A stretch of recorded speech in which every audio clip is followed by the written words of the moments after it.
Did you know scientists are developing technology that can delete your worst memories with surgical precision? Imagine erasing your trauma, your heartbreak, your deepest pain, gone forever. Sounds perfect, right? But here's what they don't tell you. Those memories made you who you are. Your pain taught you empathy. Your struggles gave you strength. Your scars became your wisdom. Without them, would you still be you?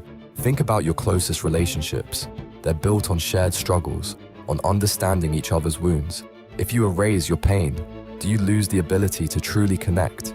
Do you become shallow, fake, empty? Now imagine your loved one is suffering, haunted by trauma, barely surviving. Would you use the technology on them? Of course you would. But here's the real question. If you won't erase your painful memories, then why are you scrolling past uncomfortable truths every day? Why are you avoiding difficult conversations? Be honest. Are you already trying to delete the parts of reality you don't like?